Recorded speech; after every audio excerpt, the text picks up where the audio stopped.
Capricorn, Sun, Moon, Rising, Venus, Signs, or Cross Watchers. This will be your reading for December 1 to 7, but this is also a timeless reading, kaya kahit kailan mo ito mapanood, kahit lagpas na doon sa mga petsang nabanggit ko, as long as nakarating sa iyo itong reading na ito, maaaring para sa iyo yung mga messages na nandito. Thank you so much, Capricorn, for all your support sa patuloy na pagsubaybay. Gusto kong malaman mo, I'm grateful. Malaking tulong yung inyong mga likes, shares, and comments, yung mga stars, mga super thanks, yung mga hindi nag-i-skip ng mga commercials sa mga YouTube readings ko. Yung mga interesado mag-inquire, mag-avail ng private reading ko, panoorin nyo yung pinaka-dulo or yung mga nakasulat sa description. Nandyan lahat ng details at link. Mag-ingat sa mga gumagaya ng page ko. Hindi ako unang mag-a-add friend sa inyo, magme-message para mag-offer ng kung ano-ano or manghingi ng kung ano-ano. Tignan ninyo yung dami ng followers, kung kailan sino yung mas naunang kinreate. Pero doesn't matter kung sino yung mas naunang kinreate as long as tignan nyo yung dami ng followers. At kung impostor yan, fake yan, para hindi na makapameke ng iba, paki-report na lang po. Malaking tulong po yan. Maraming salamat.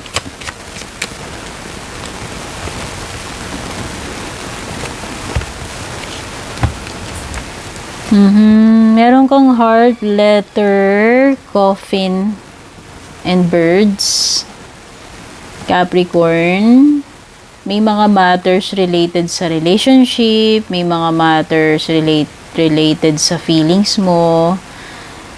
Special connections. Meron ding ending dito kung nakikita or pagbabago. Endings and new beginnings. Meron din. So, sabihin na natin yung iba, may mga bagay na magtatapos sa inyo, pero meron din kayong sisimulan na bago, may bagong darating. Pwedeng may mawawala dito, may loss sadness, mag-ingat about health, may sinasabi dito, iba baka magka-problema kayo, magkasakit, baka magkasipon. Pero meron ng mga mag-e-end dito. Magtatapos na, or yung mga bagay na ibabaon na sa limot, kakalimutan na, tatalikuran na, magpupokus na lang sa bago. Ayan. Okay, meron ding malakas din ng energy ng communication dito, based dito sa dalawang cards mo, letter and birds. So expect mo na may mga calls, emails, pakikipag-usap, basta lahat ng form ng communication. Malakas din yung energy dito ng mga mensahe, mga balita, mga impormasyon, mga verbal. Usap-usapan yan Expectin mo na rin na pwedeng may mga chismis, intriga, mga makakarating sa'yo, magpaparating sa'yo ng ganito ganyan, o expect mo na rin na pwede ka rin maging topic dyan. Expect mo na pwedeng mag-create ng problema. Kung ano man tong mga usap-usapin na ito. O pwedeng may mga issue. Pwedeng may mga issue usap-usapin. O good news or bad news man yan. Basta may mga information, news na paparating sa'yo. Pwede rin may mga papel, kasulatan, mga pipirmahan. Any form of document. Anything in writing. Basta, may mga nakasulat kasulatan. Pwede ring mail na in-expect or parcels. Anything mo, na kung ano man itong hinihintay mo sa mailbox, idarating sa'yo sa susunod na mga araw. Okay, pwedeng bagong attraction, pagka-crush, infatuation, or romantic encounter. New emotions or feelings na susulpot sa'yo itong mga susunod na araw. Bagong connections, pwedeng bagong kakilala, pero pwedeng infatuation lang yan or crush. Pag sinabi nating infatuation, pwedeng hindi pa talaga love yun. Okay? Temporary lang yan. Lumilipas yung mga feelings na yan. Hindi pa siya ganun ka serious or solid. Sabihin na natin. High Priestess, baliktad. Knight Swords, baliktad. Star card, upright. 9 Wands, upright. And then sa bottom ng deck mo, meron ka dito 10 Cups, reversed. So, yung mga signs na meron dito, Whether may makakadil ka niyan o meron ka niyan sa chart mo. Meron ditong Aquarius. Yes, strong energy ng Aquarius, Sagittarius, and Pisces.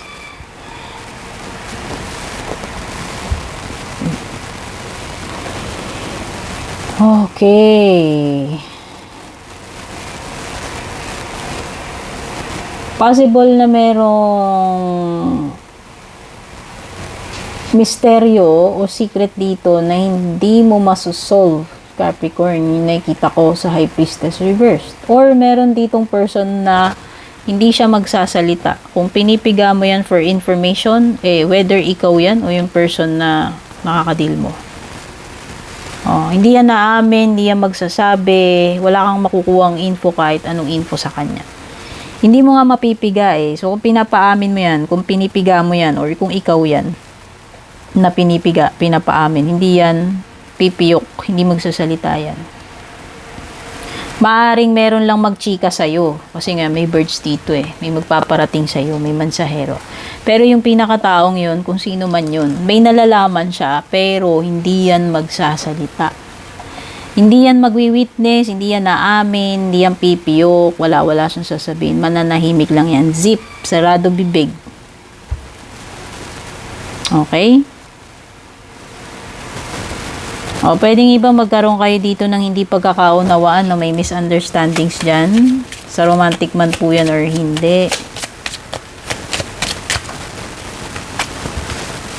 Meron ding energy dito hindi mapakali o ikaw ba yan? May restless na energy dyan. Knight of Swords, baliktad. Padalos-dalos, pabigla-bigla. Scattered yung energy niya, hindi basta restless yung energy. Nakaka-disrupt ng nakaka-disrupt itong si Knight of Swords, yun yung napipil ko. Alam mo yung person na bigla na lang magi-gate crash, bigla na lang susulpot, tapos pati ikaw, ang tay-tahimik ng buhay mo, parang bigla ka na lang magugulo dahil nga ganun yung energy niyang tao na yan. Yan yung nasisense ko. Kung ikaw man yan o yung person na makakadil mo, Capricorn. Imbis na ang tahimik ng mundo mo rito, biglang magkakaroon tuloy ng ganyang eksena. Hindi makapaghintay, yan. May tao ditong gusto niya ngayon na, pag naisipan niya, ganun. Hindi makapaghintay, oo. Nakakairita, yan. Ganyan na-feel ko energy. Or merong situation na hindi mo inaasahan, hindi mo in-expect, or tao na unpredictable. Yun nga, sabi ko, bigla na lang nihaniho out of nowhere. Tara, ganito, ganyan. Kailangan ganito, ganyan. Biglaan na lang. Oo. Sitwasyon man yun or tao na nakakadil mo. Napaka-unpredictable niya. Pwedeng pabago-bago isip nito, or pag naisip niya, gusto niya ura-urada. Ganon siya. Kung sino man yan. Ikaw man yan or yung person na nakakadil mo. Okay. So, about health, maganda naman ang indication from Coffin. You have the star card. So, there is definitely recovery, healing. Kung nag-expect ka ng healing, sabihin na natin, healing or improvement ng situation, pwede rin naman. From loss to nakaka-recover na sa health man yan or sa ibang bagay. So, kasi parang may binanggit doon, loss, sadness, depression. So, pwede.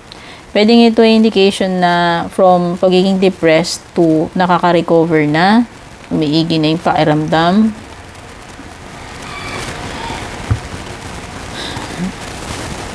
Mag-prepare ka. Expect the unexpected with the 9 of Wands. So, dapat maging Boy Scout, Girl Scout ka. Basta mag-prepare ka dito, something is coming. Maganda ka para dito sa Knight of Swords energy na baliktad. Merong some kind kasi dito, sabi ko nga, madi-disrupt yung serenity, yung peace. Hindi ko alam kung aberya yan, tao man yan or situation. May waiting period dito or nag-i-expect. Meron ka ba hinintay? Ito na nga yun, darating na yun Yung mga kasulatan, parcel, sulat, information, confirmation man yan, replies.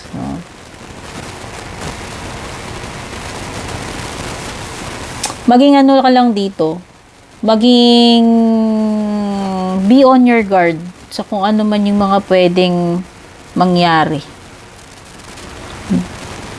Maging prepared ka lang.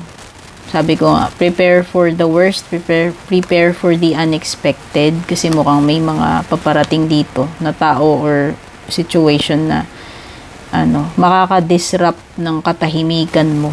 O pwedeng mag-cause ng problema, ng aberya or gulo, no? Sana naman hindi, pero basta better maging prepared. Okay, pwedeng magkaroon ng mga problema sa family, sa bahay. Pwedeng may disharmony or disconnection dito. Sabihin na natin, pwedeng yun, yung isa sa magiging problema mo.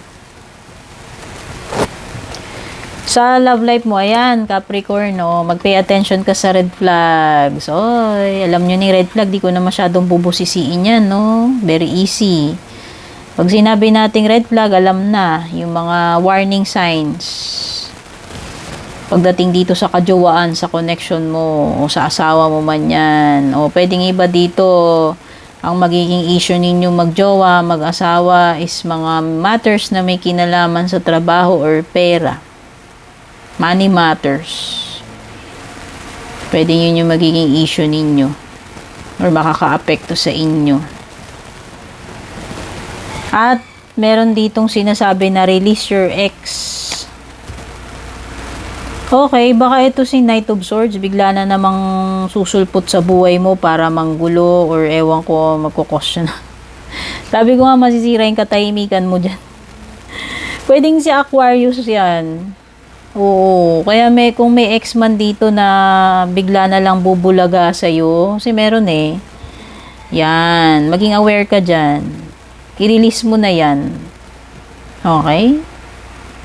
Okay, basta meron mga babagay dito, kung hindi man to may kinalaman sa ex mo, pero meron sinasabi sa ex meron ditong mga bagay na dapat mo nang pakawalan, i-release na. Something na related sa nakaraan mo rin, pwede rin. Okay, mga dapat nang kalimutan, ibaon sa limot with the coffin, i-let go, no? Okay, Capricorn, sana makatulong sa iyo itong reading. Love you, babush. And kung balak nyo pong mag-book or mag-inquire ng personal readings ko, basahin nyo lamang po itong nakasulat sa screen or yung nakalagay sa description.